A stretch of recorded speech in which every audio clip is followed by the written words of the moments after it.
সকলকে স্বাগতম আমাদের ম্যাথ ইনটু টু ইউটিউব চ্যানেলে। আমরা আমাদের এই ইউটিউব চ্যানেলে অঙ্ককে সহজভাবে সঠিক পদ্ধতিতে মজাদারভাবে করানোর চেষ্টা করে থাকি। তোমরা আমাদের এই ইউটিউব চ্যানেলে পেয়ে যাবে ধাপে ধাপে অঙ্ক করার পদ্ধতি এবং অঙ্কের বিভিন্ন নতুন নতুন ট্রিক্স। বিশেষ করে আমাদের এই ইউটিউব চ্যানেলে করানো হবে বিভিন্ন কম্পিটিটিভ এক্সামে আসা প্রশ্নপত্র এবং তার সহজ সরল সমাধান।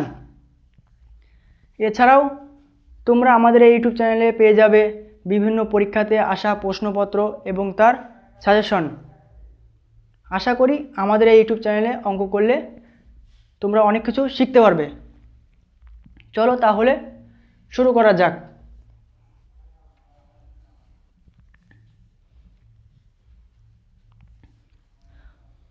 আজকে প্রথমেই আমি শুরু করব তোমাদের অনুপাত সমানুপাত দিয়ে। অনুপাত যাকে ইংরেজিতে বলা হয় রেশিও, এবং তারপরে শুরু করব সমানুপাত দিয়ে। চলো তাহলে প্রথমে অনুপাত দিয়ে শুরু করা যাক।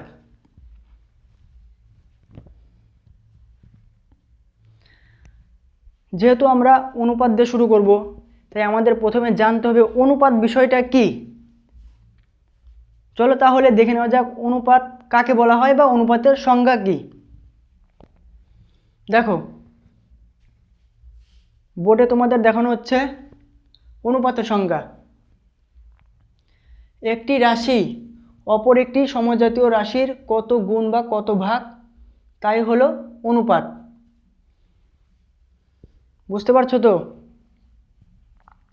কি বলা হয়েছে? একটি রাশি। আমরা এখানে রাশি বলতে কি বুঝি?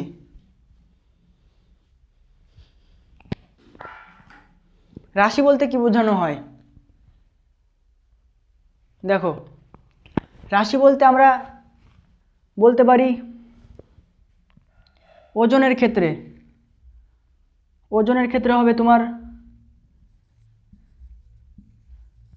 KG,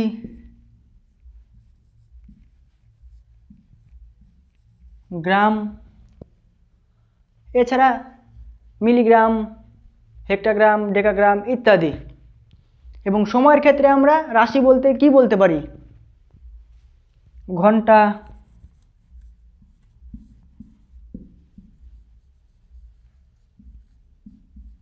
minute, second.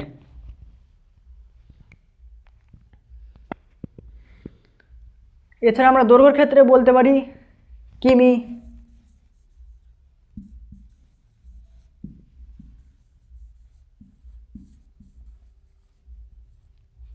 মিটার, এই সমস্ত বিষয়। আমরা তো জানলাম রাশি কাকে বলে, তাহলে এখানে কি বলেছে? সমজাতীয়। একটি সমজাতীয় রাশি। সমজাতীয় রাশি বলতে সম কথার অর্থ সমান। এখানে তাহলে সমজাতীয় রাশি বলতে তোমাকে বোঝানো হচ্ছে দুটি রাশি সমান হবে। চলো তাহলে দেখে নেওয়া যাক দুটি সমান রাশি কি হতে পারে।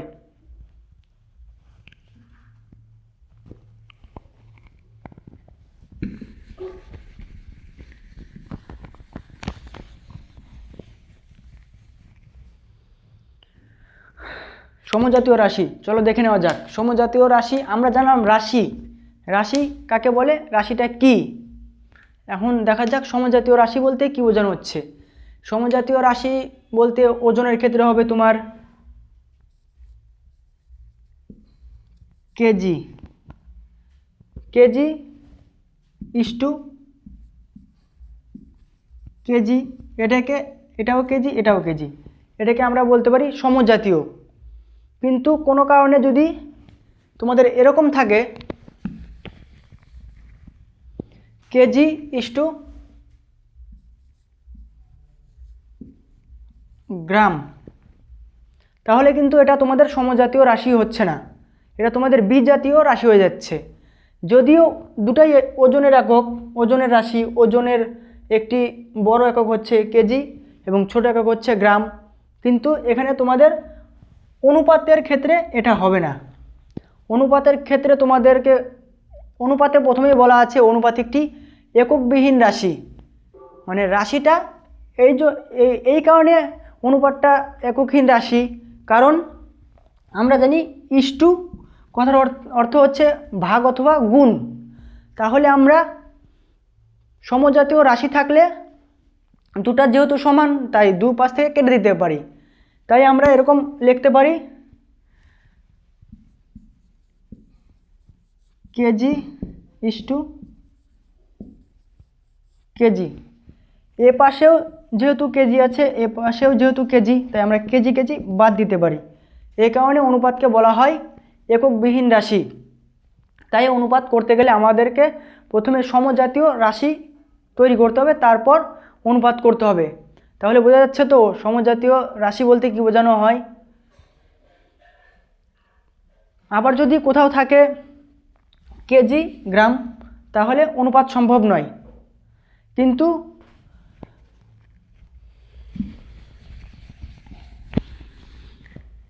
কিন্তু কোথাও যদি এমন থাকে 5 কেজি ইস্টু 1000 গ্রাম, তাহলে কি করতে হবে দেখো, এখানে বলা হয়েছে 5 কেজি ইস্টু 1000 গ্রাম। আমরা এখানে দেখতে পাচ্ছি এটা একটা রাশি, এটা একটা রাশি, দুটা একই রাশি, মানে ওজনের রাশি দুটাই, কিন্তু এখানে যেহেতু মানটা আলাদা, এটা বড় রাশি এটা ছোট রাশি, তাই আমাদের প্রথম কাজ করতে হবে এটাকে গ্রাম করতে হবে।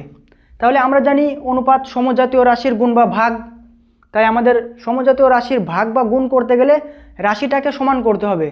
তাহলে আমরা লিখতে পারি 5 কেজি ইন্টু কিলো হেক্টর ডেকা গ্রাম, কিলো হেক্টর ডেকা গ্রাম। তাহলে 1000 দিয়ে গুণ করতে পারি ইস্টু এখানে, তাহলে গ্রাম ইস্টু 1000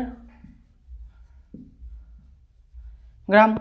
আমরা দেখতে পাচ্ছি এখানেও গ্রাম এখানেও গ্রাম, তাই দুপাশ থেকে গ্রাম গ্রাম কেটে দেব। তাহলে দেখো গ্রাম গ্রাম কাটা, এখানে দুই দিকে গ্রাম গ্রাম, আমরা এখন অনুপাত করতে পারবো। তাহলে দেখো 0 0 0 0 0 0 বাদ, তাহলে তোমার অনুপাত হচ্ছে 5:1। তাহলে কিন্তু এভাবে করলে আমরা অনুপাত করতে পারবো, কিন্তু আমরা কোথাও যদি দেখি কেজি ইস্টু গ্রাম, তাহলে করতে পারবো না। এক্ষেত্রে আমাদের কেজিটাকে গ্রাম করতে হবে, তবেই সমজাতীয় রাশি আসবে এবং আমরা অনুপাত করতে পারবো। তোমরা কি এই বিষয়টা জানো? কেজি থাকলে কি হবে গ্রাম, তারপর ডেকাগ্রাম, মিলিগ্রাম, এটা করতে হয় জানো? চলো দেখিয়ে দিই।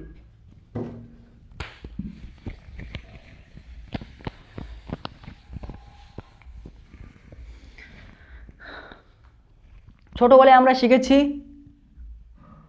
কিলো হেক্টর ডেকা গ্রাম ডেসি সেন্টি মিলি, অর্থাৎ এক ঘর উপর দিকে গেলে গুণ হবে, নিচের দিকে আসলে ভাগ হবে। চলো দেখে নেওয়া যাক।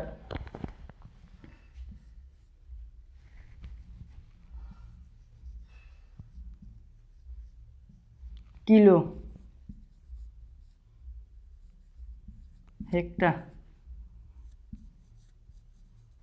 ডেকা গ্রাম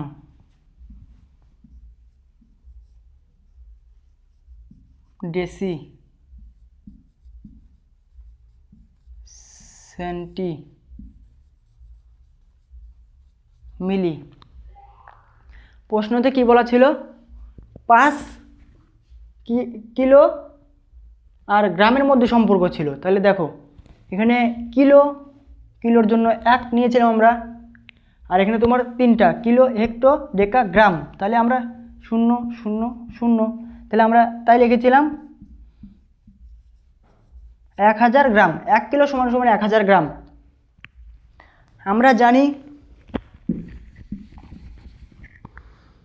এই নিয়মের ক্ষেত্রে কিলো হেক্টর ডেকা গ্রাম, এই নিয়মের ক্ষেত্রে ওপর থেকে নিচে নামলে 10 করে একটা ঘর বেড়ে যায়, মানে গুণ হয়, এবং উপর দিকে উঠলে 10 করে কমে যায়, 10 দিয়ে ভাগ হয়।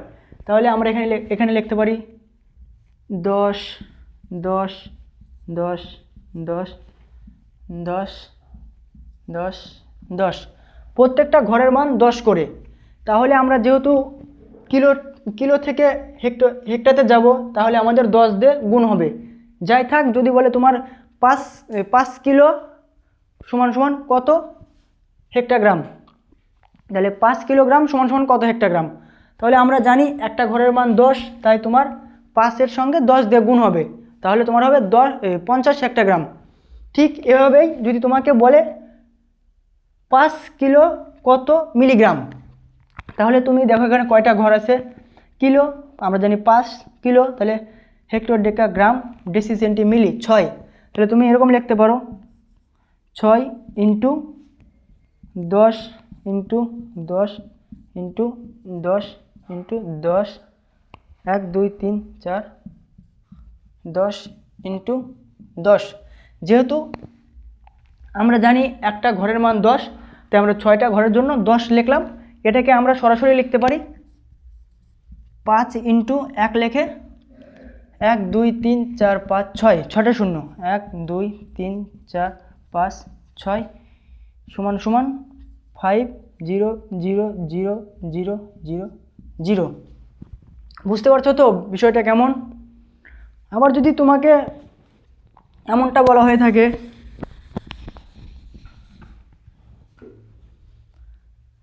5 গ্রাম সমান সমান কত কিলোগ্রাম,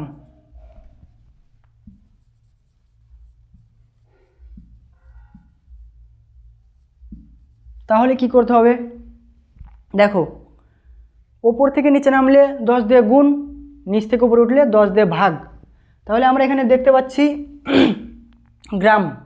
গ্রামের পরে কয় ঘর যেতে বলেছে, ডেকা হেক্টর কিলো, তাহলে তোমার এখানে আসতে বলেছে 3টা ঘর। তাহলে আমরা লিখতে পারি 5 গ্রাম ইন্টু 1 2 3 1 2 3 সমান সমান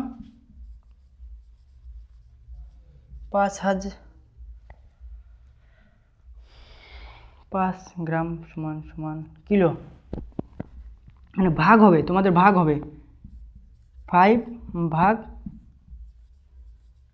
1000 ভাগ। তাহলে আমরা লিখতে পারি 0 0 0 5। এটা নিচ থেকে উপর দিকে উঠলে ভাগের ক্ষেত্রে, আর গুণের ক্ষেত্রে তোমার উপর থেকে নিচে নামলে গুণ হবে, আর উপর থেকে নিচ থেকে উপর দিকে উঠলে ভাগ হবে।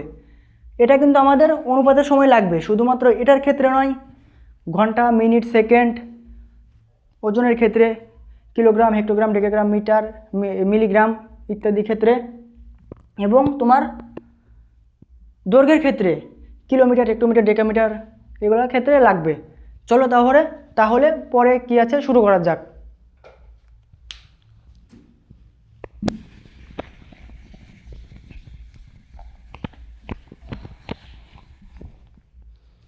আশা করি তোমরা আমাদের এই ইউটিউব চ্যানেলে অঙ্ক করলে তোমাদের ছোটোবেলার ঘাটতি পূরণ হয়ে যাবে। চলো শুরু করা যাক। চলো এবার তোমাদের দেখিয়ে দেওয়া যাক পদ অনুপাতে। পদ বলতে কি বোঝানো হয়, আর পদটা আসলে কি। প্রথমে চলো দেখে নেওয়া যাক পূর্বপদ কাকে বলে। পূর্বপদ, কোনো অনুপাতের প্রথম পদকে বলা হয় পূর্বপদ। প্রথম পদ বলতে কি বোঝানো হচ্ছে দেখো, তারপরে কি বোঝানো বলা আছে উত্তরপদ। কোনো অনুপাতের দ্বিতীয় পদকে বলা হয় উত্তরপদ। এখানে প্রথম এবং দ্বিতীয় পদ বলতে কি বোঝানো হচ্ছে, চলো একটা অনুপাত লিখি। একটা অনুপাত লিখতে পারি যে কোনো অনুপাত 5:3। প্রশ্নে কি বলা আছে, প্রথম পদকে বলা হয় পূর্বপদ এবং দ্বিতীয় পদকে বলা হয় উত্তরপদ। তাহলে প্রথম পদ আমরা জানি 5, প্রথমে আছে এটা প্রথম পদ, পরে আছে দ্বিতীয় নম্বর আছে, তাই এটা দ্বিতীয় পদ। তাহলে আমরা সহজেই বুঝতে পারছি প্রথম পদ আসলে কি, আর পূর্বপদ আসলে কি, আর উত্তরপদ আসলে কি। প্রথম পদ প্রথমেরটা, দ্বিতীয় পদ পরেরটা। তাহলে আমরা বুঝতে পারছি প্রথম পদ এবং দ্বিতীয় পদ বলতে কি বোঝানো হচ্ছে, আর পূর্ব পদ এবং উত্তর পদ বলতে কি বোঝানো হচ্ছে। তাহলে তোমরা বলো এটার প্রথম পদ কি হবে আর উত্তর পদ কি হবে।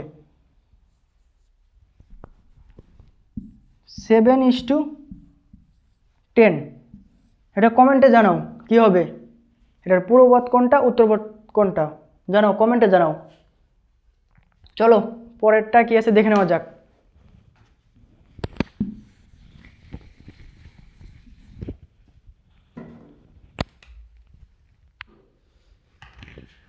এর আগে তোমরা দেখলে পূর্ব পদ এবং উত্তর পদ কি, এবার চলো দেখে নেওয়া যাক গুরু অনুপাত এবং লঘু অনুপাত। গুরু গুরু বলতে আমরা কি বুঝি, গুরুজন অর্থাৎ বড়জন, আর লঘু এখানে লঘু বলতে বোঝানো হচ্ছে ছোট।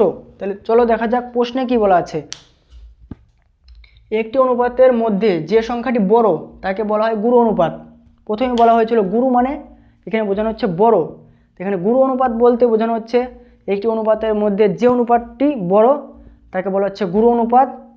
আর লঘু অনুপাত বলতে কি বোঝানো হয়েছে, একটি অনুপাতের মধ্যে যে সংখ্যাটি ছোট হয় তাকে বলা হয় লঘু অনুপাত, ছোট। তাহলে আমরা বুঝতে পারছি গুরু মানে বড়, মানে অর্থাৎ গুরুজন, আমরা এভাবে মনে রাখতে পারি গুরুজন অর্থাৎ বড়জন, এখানে আমরা মনে রাখতে পারি গুরু অর্থাৎ বড়, আর লঘু মানে ছোট। তাহলে চলো দেখে নেওয়া যাক গুরু একটি অনুপাতের মধ্যে কোনটাকে গুরু বলবো কোনটাকে লঘু বলবো। চলো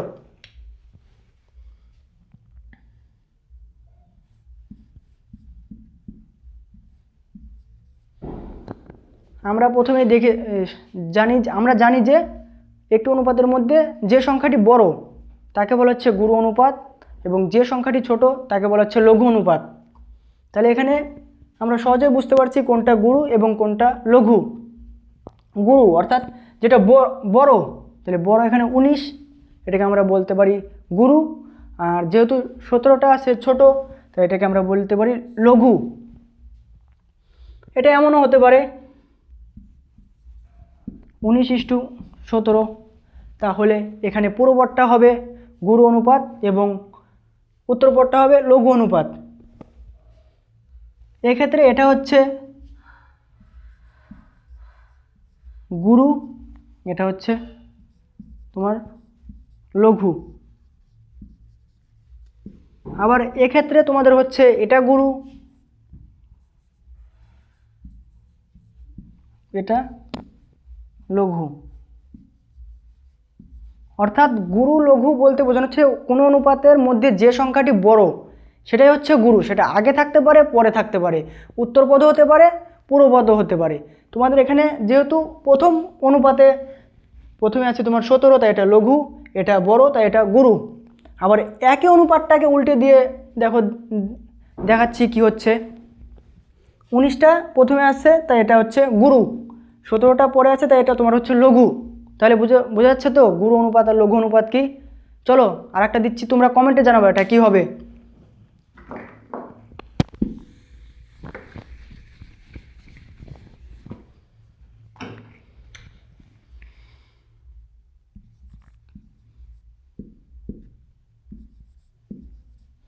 তোমরা কমেন্টে জানাবে এটা কি হবে, কোনটা গুরু অনুপাত কোনটা লঘু অনুপাত। চলো আর একটা দিচ্ছি,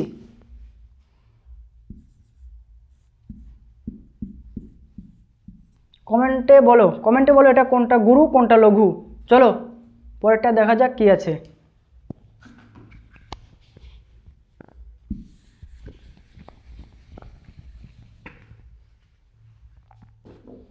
চলো ভালো প্রশ্ন, ব্যস্ত অনুপাত বা বিপরীত অনুপাত।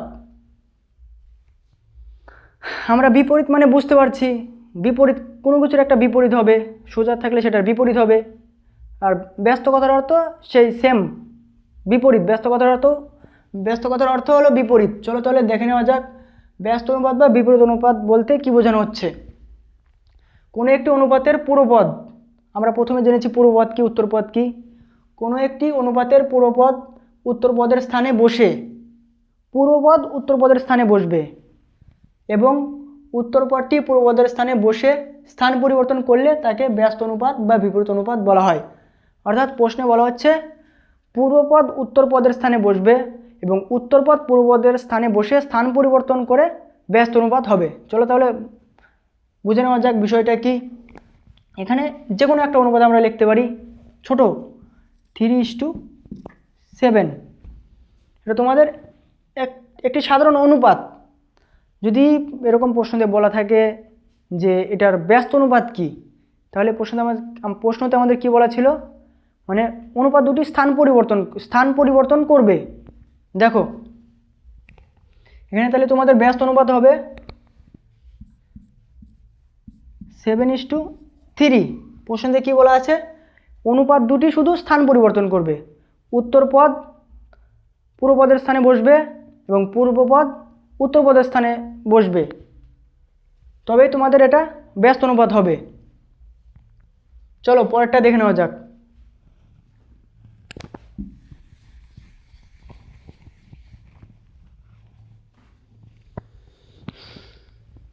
এবার তোমাদের আছে মিশ্র অনুপাত।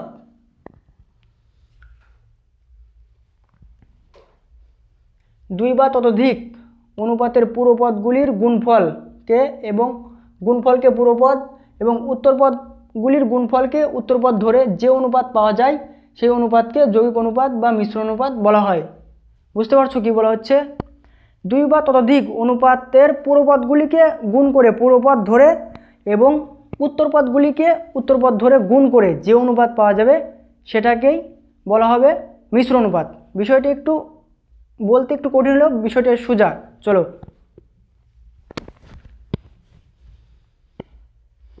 তাহলে আমরা অনুপাত দুই বা ততোধিক অনুপাত বলেছে, দুই বা ততোধিক, দুটা হতে পারে, তিনটা হতে পারে, চারটা হতে পারে। আমরা এখানে সহজভাবে বোঝার জন্য দুটি অনুপাত দিয়ে দেখাবো। চলো দুটি অনুপাত 3:5, 7:9, এটি একটি অনুপাত, এটি একটি অনুপাত। তোমাদের সহজভাবে বোঝানোর চেষ্টা করব যাতে তোমরা 0 to হিরোতে পৌঁছে যাও। চলো এখানে প্রশ্নে কি বলা আছে, দুই বা ততোধিক অনুপাতের পূর্বপদগুলির গুণফল।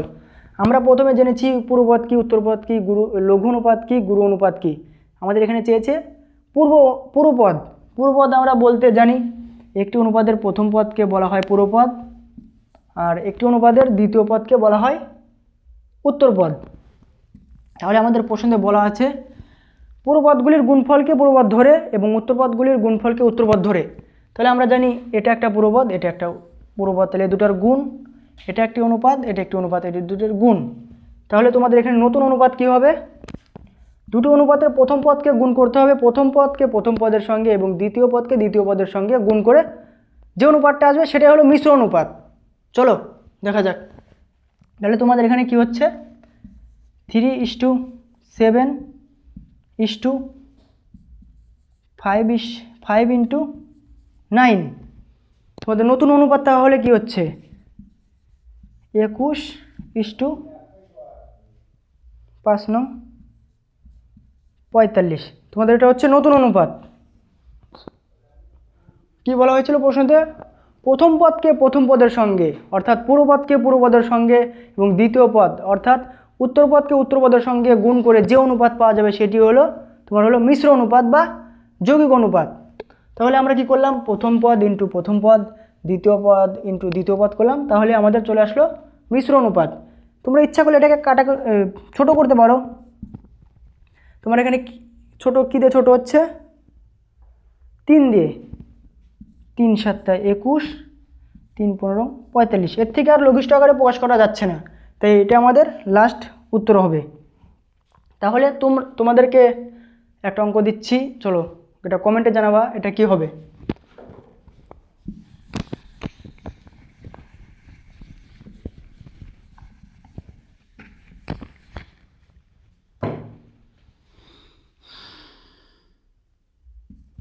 সেভেন ইস টু 9 এবং 11:13, এই দুটি অনুপাতের মিশ্র অনুপাত কি হবে বলো, তোমরা কমেন্টে জানাও। সোজা লাগছে কি না কঠিন মনে হচ্ছে? একদম সোজা। আশা করি আমাদের এখানে অঙ্ক করলে তোমাদের ভালো লাগবে এবং সঠিকভাবে বুঝতে পারবে।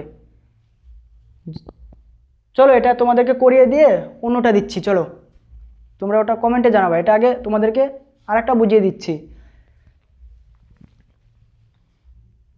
পূর্বপদ ইন্টু পূর্বপদ, তোমার 7 ইন্টু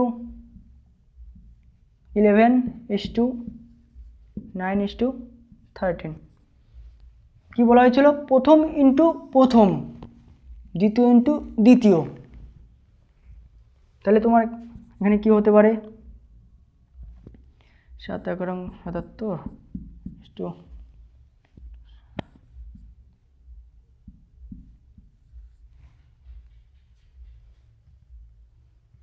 দেখো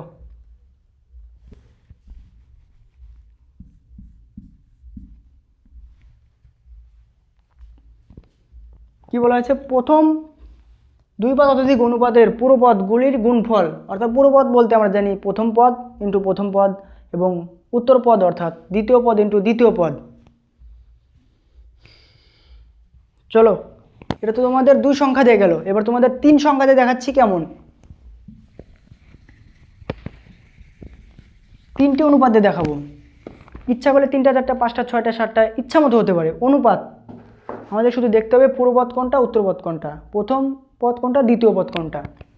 তাহলে তোমাদের পূর্বপদ, তাহলে এখানে তোমাদের 3টাতে দেখিয়ে দিই, 2টা তো দেখতে পেলে, এবার 3টাতে দেখো। 3:2, 5:9, 4:6। এটি একটি অনুপাত, এটি একটি অনুপাত, এটি একটি অনুপাত। 3টে অনুপাত। এতক্ষণ তোমরা শিখেছো 2টি অনুপাত দিয়ে, তাহলে 3টে অনুপাত দিয়ে আমরা কি করব? সেম একই। চলো, আমরা জানি পূর্বপদের গুণফল এবং উত্তরপদের গুণফল করলে আমরা পেয়ে যাব মিশ্র অনুপাত। তাহলে এই অনুপাতের পূর্বপদ এটা, উত্তরপদ এটা, পূর্বপদ এটা, উত্তরপদ এটা, এটাও সেম। তাহলে আমরা লিখতে পারি পূর্বপদ ইন্টু পূর্বপদ ইস্টু উত্তরপদ ইন্টু উত্তরপদ, তাহলে তোমার মিশ্র অনুপাত। চলো, তাহলে আমরা লিখতে পারি 3 ইন্টু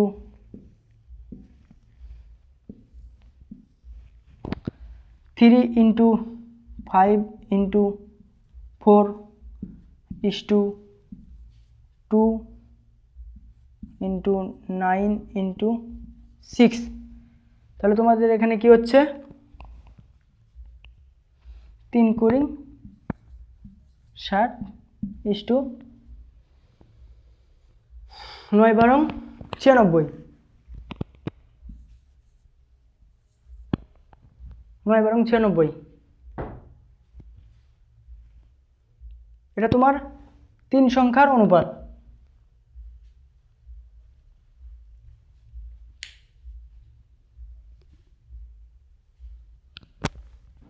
এটা কি তোমাদের ভুল হচ্ছে? 18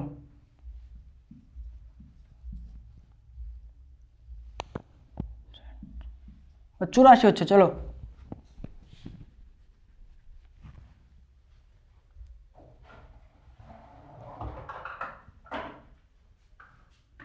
6×54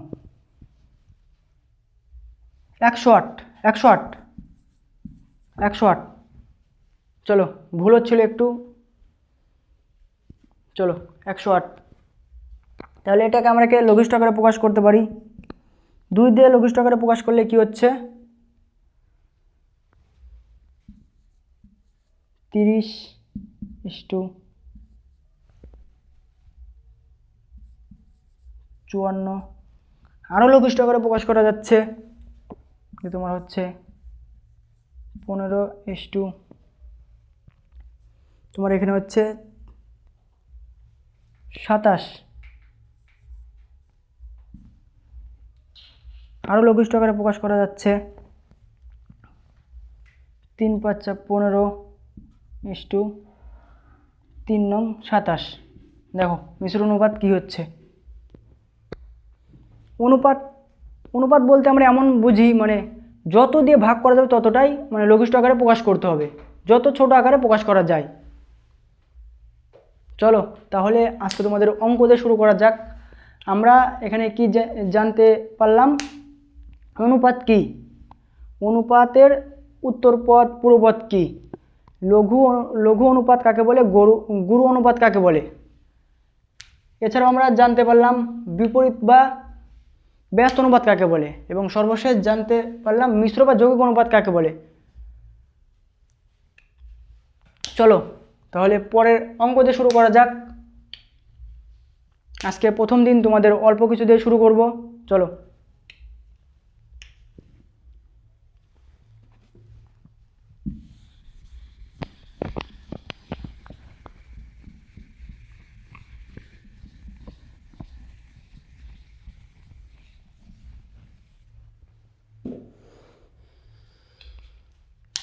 দেখো 1 নম্বর প্রশ্ন, এটা এনটিপিসি CBT 1 2021-এ আসা প্রশ্ন। এনটিপিসির মতো পরীক্ষাতেও এমন প্রশ্ন আসে। চলো, প্রশ্নতে কি বলা আছে।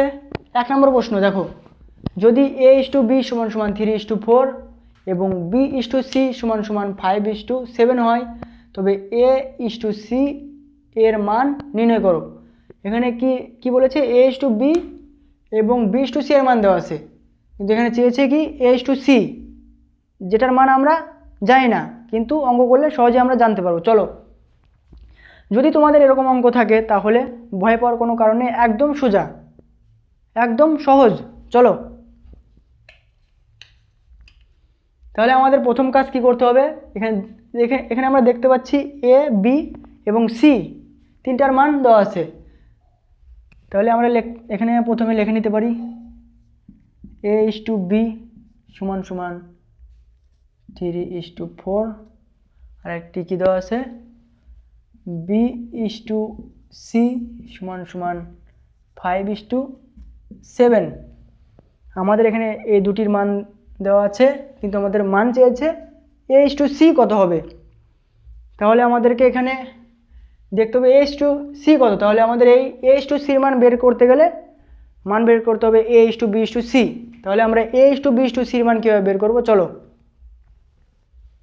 যেহেতু আমরা A:B:C মান বের করব, তাই আমরা প্রথমে লিখতে পারি A:B:C। আমরা প্রশ্নে কি দেখতে পাচ্ছি, A:B = 3:4, তাই আমরা এখানে বসাবো 3:4, কারণ এখানে প্রশ্নে বলা আছে A:B এর মান এত। তাহলে তোমার আরেকটিতে কি বলা আছে B:C এর মান 5:7, তাহলে আমরা লিখতে পারি B = 5:C হলো 7। এরপরে আমাদের পরের কাজটা কি হবে, পাশের সংখ্যা দিয়ে ঘর পূরণ করা। এখানে পাশের সংখ্যা কি আছে 4, এখানে পাশের সংখ্যা আছে 5। দেখো, বুঝতে পারছো তো। এরপরে কাজ হবে তোমাদের এটা সোজাসুজি বা উপর নিচে গুণ করা। তাহলে উপর নিচে গুণ করলে কি হবে, 3×5 = 15, 4×5 = 20, 4×7 = 28। তোমাদের এখানে কি মান চেয়েছে, A:C এর মান কত। আমরা এখানে কিন্তু পেয়ে যাচ্ছি A,B,C তিনটার মান পেয়ে যাচ্ছি। তাহলে তোমাদের এখানে মান চেয়েছে A:C। A:C সে তো আমরা বুঝতে পারছি A = 15, C = 28। তাহলে আমরা লিখতে পারি A:C = 15:28। দেখো আছে কিনা প্রশ্নে, উত্তরে আছে কিনা অপশনে 15:28, 15:28 1 নম্বর উত্তর।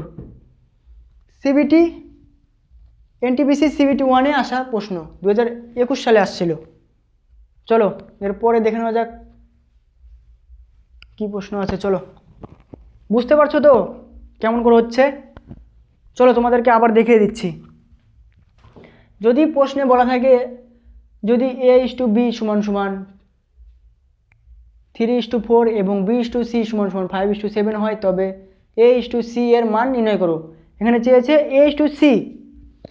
প্রশ্নে আমরা দেখতে পাচ্ছি A:B এর মান দেওয়া আছে, B:C এর মান দেওয়া আছে, কিন্তু এখানে B যেহেতু দুবার দেওয়া আছে, তাই আমরা কিন্তু বুঝতে পারছি না বির মানটা আসলে কোনটা হবে। মানে আমাদের কনফিউশন হয়ে যাচ্ছে, বিটাকে 4 নিব না বিটাকে 7 নিব। তাহলে তাই আমরা মানে a:b:c মান বের করব। a:b:c মান বের করতে গেলে প্রথমে আমাদের কাজ হবে a:b:c, তারপর a:b মান কী আছে সেটাকে লিখতে হবে, তারপর b:c মান বসাতে হবে, তারপর ফাঁকা ঘরটা পাশের সংখ্যাতে পূরণ করতে হবে। এখানে ফাঁকা ছিল তাই ফাঁকা ঘরটা পাশের সংখ্যাতে পূর্ণ করলাম। তারপর আমাদের কাজ হবে উপর নিচে গুণ করা। তাহলে তোমার উপর নিচে গুণ করলে এখানে হচ্ছে 3 × 5 = 15, 4 × 5 = 20, 4 × 7 = 28। যেহেতু আমাদের এখানে মান চেয়েছে এ এবং সির মান কত, তাহলে আমরা লিখতে পারি a:c = 15:15:28। আমাদের মান হয়ে গেল, অপশন হলো এ নাম্বার অপশন, 15 × 28। চলো পরেরটা দেখে নেওয়া যাক। এরপরে আরেকটি অঙ্ক করিয়ে তোমাদের আরেকটি করতে দেবো বাড়ির জন্য। তোমরা কমেন্টে জানাবো ওটা কী হবে।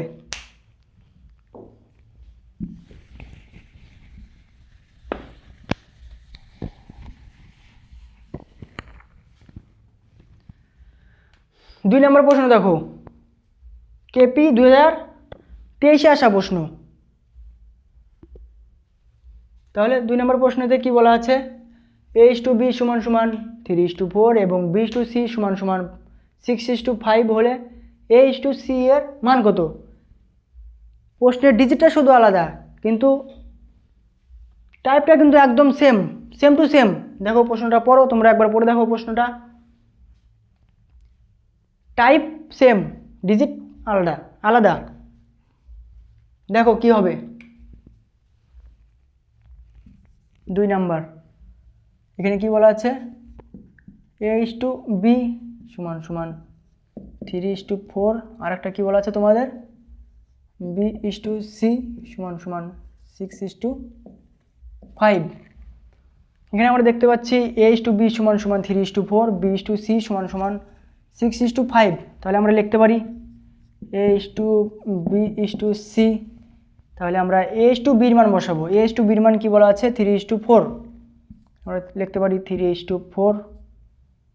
আর একটা কি বলা আছে b:c 6:5। আমরা কি জানি পাশের সংখ্যা দিয়ে ফাঁকা ঘর পূর্ণ করতে হয়। তাহলে চলো পাশের সংখ্যা দিয়ে ফাঁকা ঘর পূরণ করে দিই। তাহলে পাশের সংখ্যা পূরণ করতে গেলে আমাদের এখানে বসাতে হবে 4, এখানে পাশের সংখ্যা আছে 6, তাই এখানে হবে 6। এরপরে কাজ আমাদের কি, উপর নিচে গুণ করা। চলো কি হচ্ছে, 3 × 6 = 18, 4 × 6 = 24, 4 × 5 = 20। তাহলে তোমাদের এখানে কি মান চেয়েছে, a:c, এর মান হচ্ছে 18, সি হচ্ছে তোমাদের 20। তাহলে এটাকে আমরা লিখতে পারি কি a:c = 18:20, তাই তো। a:c, a = 18, c = 20। তাহলে লিখতে পারি a:c = 18:20। এটাকে ছোট করলে কি হচ্ছে, 2 দিয়ে ছোট করলে কি হচ্ছে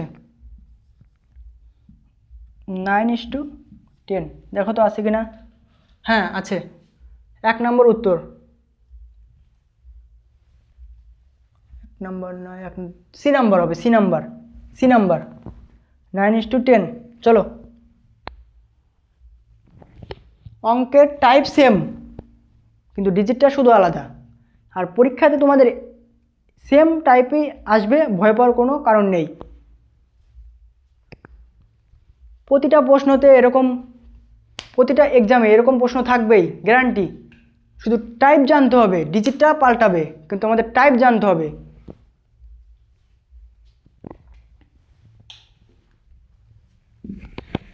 চলো পরেরটা দেখে নেওয়া যাক কি আছে।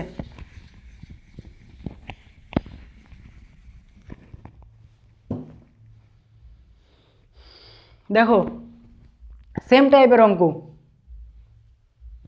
দিল্লি পুলিশ 2022-এ আসা প্রশ্ন। দিল্লি পুলিশ, এর আগেরটা আমরা কি করলাম, কেপিতে আসা প্রশ্ন। তার আগেরটা করলাম আমরা এনটিপিসি CBT 1-এ আসা প্রশ্ন। দেখো সেম টাইপের অঙ্ক কিন্তু সমস্ত কম্পিটিটিভ এক্সামে দিয়ে থাকে, শুধু আমাদের টাইপ জানতে হবে। চলো শুরু করা যাক। এখানে কি বলা আছে, যদি P/Q সমান সমান 4:5, Q/R সমান সমান 3:4 এবং R/S সমান সমান 2:5 হয়, তাহলে P এবং S এর মান কত? চলো তাহলে আমরা সেম নিয়মে করতে পারি। প্রথমে লিখে নিই P/Q সমান সমান 4:5, আর একটা কি আছে তোমার Q/R সমান সমান 3:4,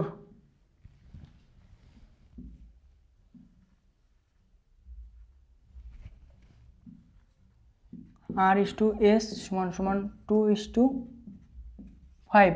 আমাদের প্রশ্নে কি চেয়েছে? P/S এর মান কত? চলো সেম নিয়ম, সেম টাইপের অঙ্ক, চলো তাহলে আমরা লিখতে পারি P/Q/R/S।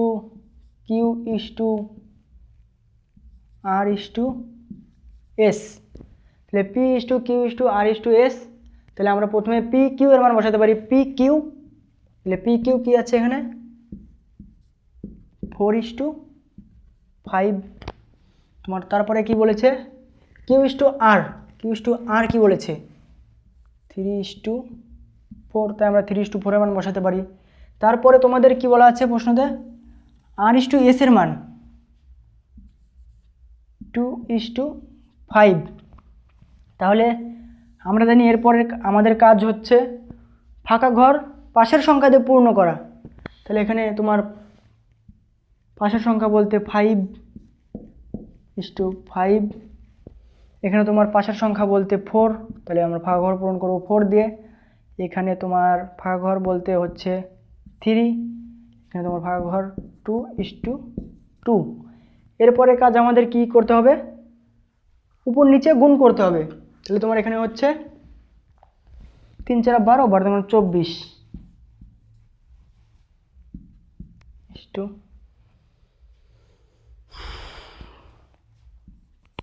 30:40:100। আমাদের প্রশ্নতে কি বলেছে P/S এর মান কত? P/S, তাহলে আমরা এই দুটোর মান আমাদের লিখতে হবে না, আমাদের শুধু নিতে হবে P/S এর মান কত। P/S, তাহলে আমরা লিখতে পারি P/S সমান সমান 24:100। এটাকে ছোট করলে কি হচ্ছে 4 দিয়ে ছোট করো, 4 6 24, 4 25 100। দেখো 6:25, 6:25 বি নাম্বার উত্তর। মিলছে তো? যদি তোমাদের প্রশ্নতে বলতো P/S এর মান না আছে, বলতো Q/R এর মান কত, তাহলে তোমরা কি করতে? দেখো Q/R আমাদের প্রশ্নতে বলেছিল P/S এর মান, তাই আমরা নিলাম P/S সমান সমান 24:100। যদি আমাদের প্রশ্নতে এমনটা বলা থাকতো Q/R, তাহলে আমরা এই দুটিকে বাদ দিয়ে এই দুটিকে নিতাম, Q এর মান এবং R এর মান। এখানে Q এর মান কি আছে 30 আর R এর মান আছে 40, তাহলে আমরা এটা লিখতে পারি তো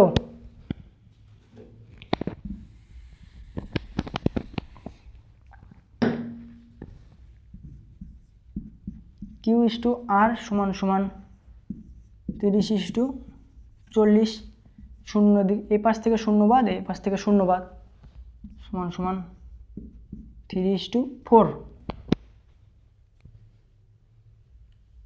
কি সোজা লাগছে তো? টাইপ সেম, শুধু ডিজিটটা আলাদা হবে।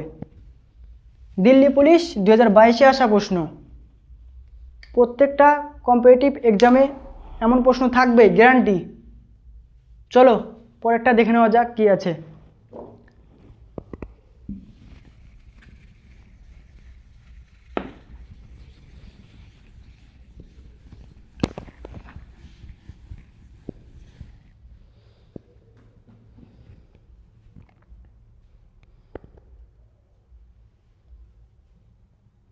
আরআরবি গ্রুপ ডিতে আসা প্রশ্ন, 2022-এ আসা প্রশ্ন।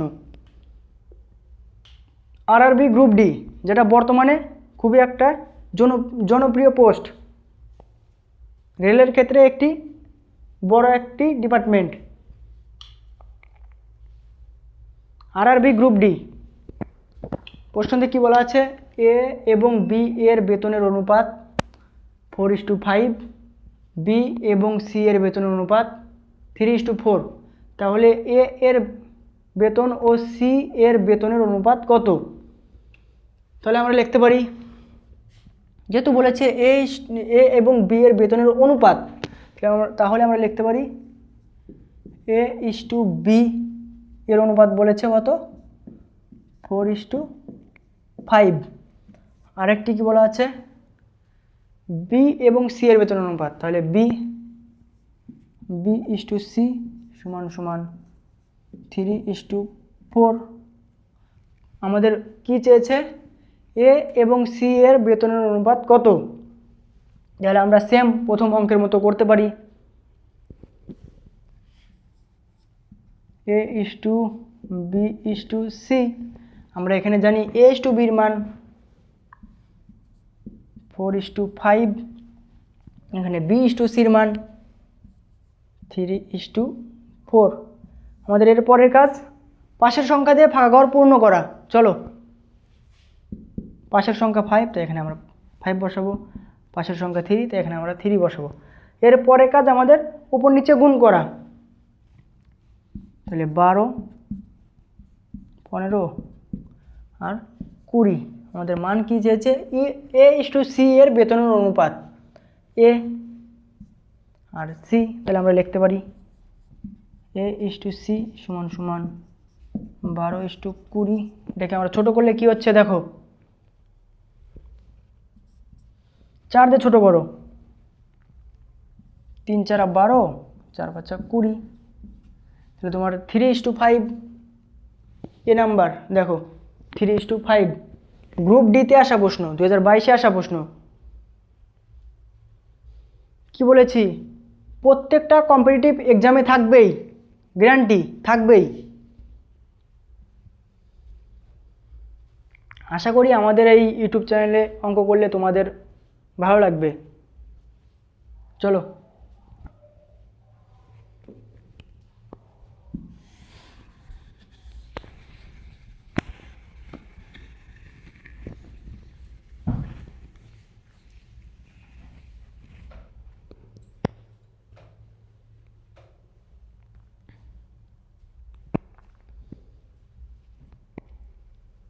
চলো 5 নাম্বার শুরু করা যাক। কি বলা আছে, যদি A/B = 6:8 এবং B/C = 7:12 হয়, তবে A/B/C। দেখো এবার তোমাদের তিনটার মানই চেয়েছে। চলো শুরু করা যাক। প্রশ্নে কি বলা আছে, A/B = 6:8, আরেকটি তোমাদের আছে এখানে B/C = 7:12। আমরা সেম টাইপে করব, দেখো সেম নিয়ম, একদম সেম। A/B/C, তোমার A/Bর মান এখানে 6:8 আর তোমার B/Cর মান 7:12। এরপরে কাজ আমাদের পাশের সংখ্যাতে ভাগ করে পূর্ণ করা, 8 7, 6 7 42, 42 7 56, 8 12 96। তাহলে আমাদের কি মান চেয়েছে, A/B/C। তাহলে আমরা লিখতে পারি A/B/C = 42:56:96। মান দেখতে পাচ্ছ? ও এটাকে ছোট করতে হবে, দেখো এটা তোমার এখানে 2 দিয়ে কাটলে কি হচ্ছে, 2 দিয়ে ছোট করলে 21:56, তাহলে 27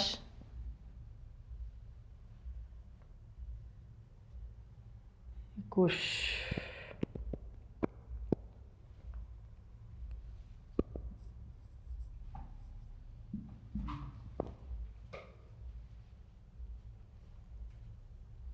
কিছু একটা ভুল হচ্ছে কি?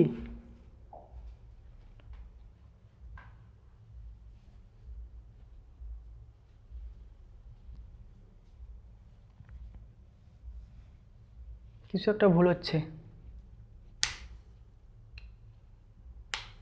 28। ও, এটা তো তোমার 2 দিয়ে ভাগ করছি, তাহলে তোমার 56কে ভাগ করলে হচ্ছে 28 ইস্টু তোমার 96কে ভাগ করলে হচ্ছে তোমার 4 2 8 48। দেখো তোমার ডি নাম্বার উত্তর 21:28:48। চলো পরেরটা দেখে নেওয়া যাক কী আছে। শেষের অঙ্কটা তোমাদের সবার বাড়ির জন্য থাকবে, তোমরা সবাই করে কমেন্টে উত্তর দিবা।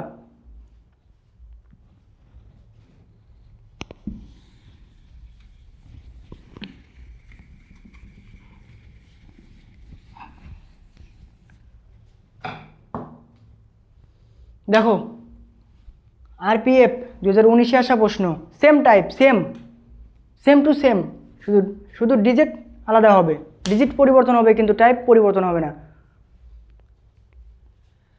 কি বলা আছে, যদি A:B = 4:3 এবং B:C = 5:2 হয় তবে A:B:C কত?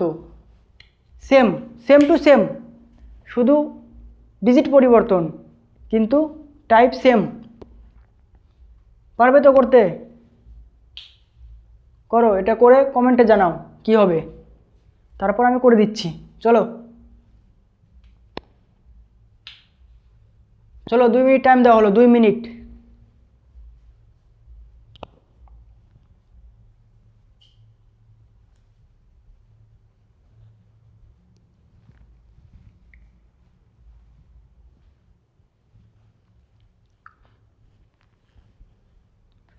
কমেন্টে জানাও কি হবে, কমেন্ট করো, কমেন্ট।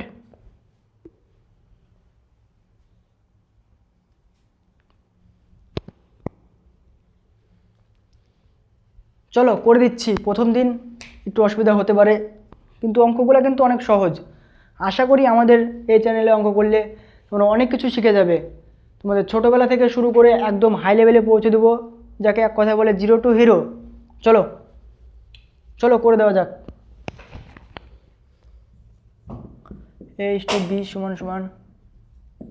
4:3 আর B:C = 5:2।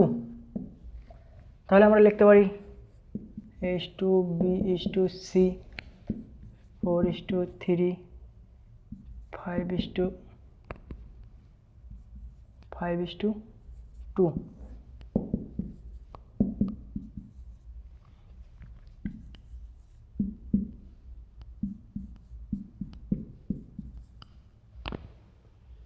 দেখো ঝড়ের বেগে উত্তর হবে, ঝড়ের বেগে, সময় লাগবেই না, 1 মিনিটের আগে তোমাদের উত্তর হয়ে যাবে, 30 সেকেন্ডের মধ্যে উত্তর হয়ে যাবে, শুধু আমাদের টাইপ জানতে হবে। চলো কি হচ্ছে দেখা যাক। 20:15:12।